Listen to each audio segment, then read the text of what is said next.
Vadali police દ્વારા ઇકોમાં રાખેલા 2.5 લાખના દારૂ સાથે આરોપી પકડાયો. નાયબ પોલીસ મહાનિરીક્ષક શ્રી વિરેન્દ્રસિંહ યાદવ સાહેબ ગાંધીનગર વિભાગ ગાંધીનગર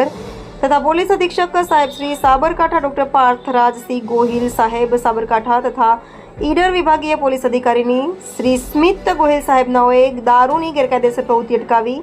નેસ્ત નાબૂદ કરવા અસરકારક કામગીરી કરવા કરેલ સૂચનાના આધારે વડાલી પોલીસ સ્ટેશનના પોલીસ ઇન્સ્પેક્ટર ડી.આર. પટેરિયા તથા પોલીસ સ્ટાફના માણસો આ દિશામાં સતત વોચ તપાસમાં કાર્યરત રહેલ. તે દરમિયાન તારીખ 31/10/2025ના રોજ પીઆઈ ડી.આર. પટેરિયા તથા પોલીસ સ્ટાફના માણસો વડાલી પોલીસ સ્ટેશન વિસ્તારમાં પેટ્રોલિંગમાં હતા. તે દરમિયાન બાતમી હકીકત મળેલ કે એક સફેદ કલરની ઇકો કાર નંબર GJ31R2191નો ચાલક લાલજીભાઈ સોમાભાઈ ચૌહાણ રહે નવા ભગત તાલુકો વિજયનગર વાળો રાજસ્થાન રાજ્યના અંબાસા દારૂના ઠેકા ઉપરથી પ્રવીણ ઉર્ફે પીરો કાંતિભાઈ ડામોર તથા વિનોદ ઉર્ફે ફેડો ચંદુભાઈ ડામોર રહે ચોકલી તાલુકો ઝાડોલ જિલ્લો ઉદયપુર રાજસ્થાનનાઓ મારફતે અંબાસા તાલુકાના ઠેકા ઉપરથી સેલ્સમેન કાના તથા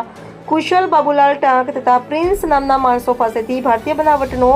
વિદેશી દારૂ તેમજ બિયર ભરીને ઈડર મુકામે રહેતા બાદરજી ફુલાજી વણઝારા તથા પિયુષ પ્રતાપજી ઠાકોર તથા પ્રકાશ રાણાજી વણઝારા તથા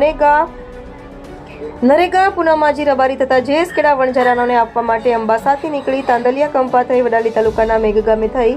ઈડર મુકામે જનાર છે, જેનું piloting Honda Shine motorcycle number GJ09CR5576 ઉપર પ્રવીણભાઈ કાંતિભાઈ ડામોર તથા બીજી હોન્ડા સાઇન મોટરસાઇકલ ઉપર અજય નીનામા રહે કુપડા તાલુકો ઝાડોલ જિલ્લો ઉદયપુર રાજસ્થાનનાઓએ કરી રહેલ છે. જે બાતમી હકીકતના આધારે રવિપુરા 3 રસ્તા નજીક વોચ તપાસમાં રહેતા ઉપરોક્ત નંબરવાળી 4 વ્હીલર ગાડી આવતા જેને હાથનો ઇશારો કરી ઊભી રખાવી ગાડીને ચેક કરતા સદરી ગાડીના વચ્ચે તેમજ પાછળના ભાગે સીટની વચ્ચે એક કરતા તેમાંથી ભારતીય બનાવટના અલગ અલગ બ્રાન્ડની બોટલ 456 કિંમત રૂપિયા 2,52,720 તથા ઇકો ગાડી કિંમત રૂપિયા 2 લાખ મળી કુલ કિંમત રૂપિયા 4,52,720નો મુદ્દામાલ કબજે કરી પકડાયેલ આરોપી લાલજી સોમાભાઈ ચૌહાણ તેમજ લાવી આપનાર પાયલોટિંગ કરનાર મુદ્દામાલ મંગાવનાર કુલ 13 આરોપીઓ વિરુદ્ધ કાયદેસરની કાર્યવાહી કરવામાં આવેલ છે. રિપોર્ટર જયેશ ઠાકોર સાથે શૈલેષ પટેલ, સાબરકાંઠા.